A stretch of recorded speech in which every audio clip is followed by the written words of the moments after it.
Elon Musk took a page from AOC's burn book and used it against her over the weekend. AOC slammed an unnamed man as a billionaire with an ego problem who controls a massive communication platform, to which Musk replied, "Stop flirting with me, I'm really shy." AOC then hit back in a now deleted tweet saying she was actually talking about Facebook CEO Mark Zuckerberg. Musk's response comes months after AOC was criticized for saying Republicans were mad they couldn't date her and projected their sexual frustrations onto her boyfriend's feet after a former Trump campaign advisor shared a photo on Twitter of AOC and her boyfriend vacationing in Florida to ring in the new year. AOC wasn't the only one taking jabs at Musk over the weekend. CNN zeroed in on Musk's Twitter takeover and blamed the billionaire and Trump for, quote, opening the gates of hell when it came to free speech. Let's watch. There's a bigger problem here about how we are going to control the channels of communication in this country. In 1927, we had the Radio Act. 1934, the Communications Act. Congress stepped in. We made rules. FCC wasn't great, but it's still regulating the broadcast industry. You can't use vulgar language. You can't do all these things with speech. We gave over our what amounts to our airwaves or our internet waves to Mark Zuckerberg and Elon Musk. And we are in so much trouble because those guys believe in making money. We've already seen that with the 2016 election in Zuckerberg when he was taking rubles for ads from Russia and saying, oh, I think it's crazy to think they had any influence on this election. Musk is the same. Musk doesn't want it. You know, he's upset with the SEC, tried to, how dare they question him? You know what I'm saying? This is dangerous. We can't think anymore in this country. We don't have people, no, I'm serious, we don't have people in Congress who can make regulations that can make it work. I think we can look to the Western countries in Europe for how they are trying to limit it. But you need controls on this. You need regulation. You cannot let these guys control discourse in this country or we are headed to hell. We are there. Trump opened the gates of hell and now they're chasing us down. Wait, we got to get it. So those guys are making money. Those guys are making money, not MSNBC, CNN, and Fox, who are running Raytheon ads because, you know, grandma, when she's watching the news, wants to know if she needs to buy a cruise missile. No, you could not have an articulation of a worldview that is more antithetical to mine than what that professor of media studies just had to say. Like, that is the view that, oh no, other people are having some control, some input over what is allowed to be said. They have expanded what is allowed to be said. And I hate that I, a professor of media studies, and you, a host of a left of center cable show, no longer have the ability to put up the guardrails on what is allowed to be discussed. People are making up their own minds. They're saying things we're uncomfortable with, that we don't like, that we think are crazy, and we're furious about it. We want the government to stop it. That's what he said. Yeah, I want the government to stop other people from being able to speak as openly as they can now. Yeah, look, and it was kind of telling when he, alluded to the regulations that the FCC implements. The only one he could kind of come up with, you can't say profanity on the news.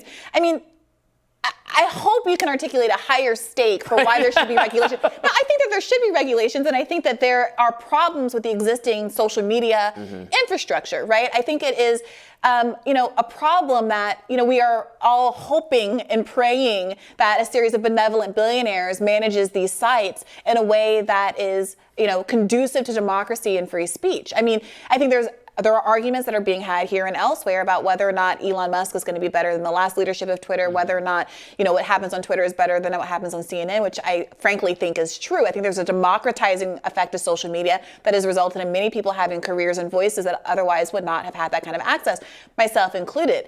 However, to take the time on a show like this and not make those kind of substantive criticism and try to get into the difficult issue of how to have moderation that is conducive to the needs of democracy, and instead to bloviate about this apparent lack or loss of control, to your point, it's really showing his hand. Right, and where's the... I absolutely agree with you. These are difficult problems. They have to be worked out. But why the confidence that either government regulators or the talking heads assembled there would do a better job of controlling the discourse in a way that doesn't have massive blind spots and prevents us from talking about things we ought to be able to talk about that are in the public interest, because they show, and I talked about this on my radar today, every time they do exert that control, so many of the times they exert that control, in very consequential ways, they turn down the dial so that you actually can't talk about things you should be able to talk about. Hunter Biden laptop story, lab leak, other things, so much related to COVID, to Russia, et cetera. I mean, he committed what I would call an error there in overstating the amount of Russian involvement and influence. Yes, there was some, but the people on that panel think it was the decisive and only thing that caused that caused Trump to be elected. We know that's not true. This is why so many people end up being free speech absolutists, not because they don't think that harassment is a problem, or that the culture of these websites can drive people away if it gets too crazy, or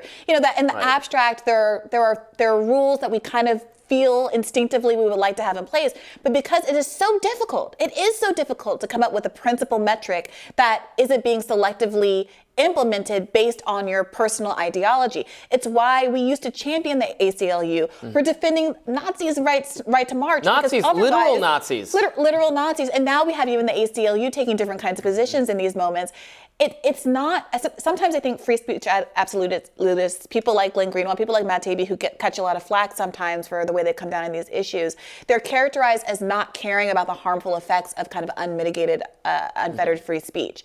It's not that. It's that when you see moments like this, it becomes, I think, a natural instinct to say, I'd rather take my chances with the wolves than whatever this zookeeper they're proposing is going to do. Because we have to remember about the kinds of things that happened under the previous iteration of the media speech landscape, where there were a lot of guardrails, and you ended up having a lot of sort of fabricated consensus to do horrible things. The Iraq War being a project that takes place in a media environment where what you're allowed to say and discuss is closely gatekept by people who were wrong and to some degree lied about what we should do and what was going on. That's a kind of consensus that is much less likely to be assembled in today's day. Like even with what's going on in Ukraine, I think closer, you can make a better argument for what we're doing there now than what we did in Iraq. But it's being debated. There's a lot of opposition to it. And you will have Lloyd Austin, Secretary of Defense, going to visit and having these talks in Kyiv, and probably coming back to talk on mainstream media, and it being reported on mainstream media with no conversation about how he was on the, a Raytheon executive and all of these kind of things. And the revolving door is invisibilized on these channels. And again, like I said it up top as a glib kind of joke, but there is a reason these pharmaceutical companies and defense contractors and all of these interest groups advertise on these stations. It is not because anybody watching MSNBC is in the market for a tank.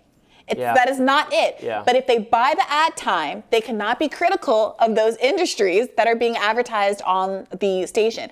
That is how all of this works. And none of that is talked about. None of the background of any of these commentators is ever unpacked. And we're supposed to sit here and believe that they have the interest in the best interest at heart in terms of true, sincere information.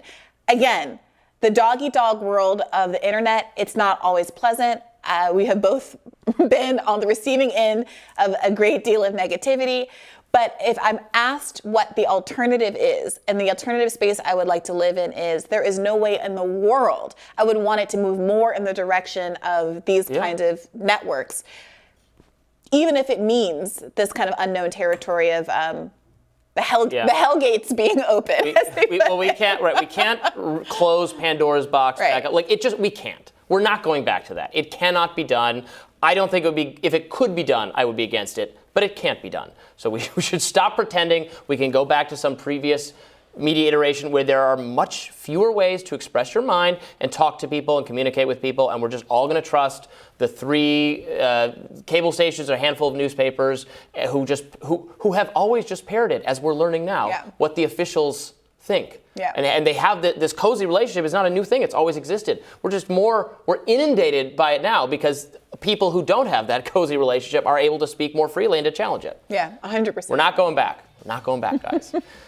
Tomorrow on Rising, Dr. Trita Parsi will join us to weigh in on the U.S.'s pivot in strategy to weaken Russia rather than strictly defend the Ukraine. Be sure to like, share, and subscribe so you never miss any content. And for those of you who like to listen while on the go, we are now available anywhere you listen in podcasts. Yep, check that out, and we'll see you all tomorrow. Take care. Bye-bye.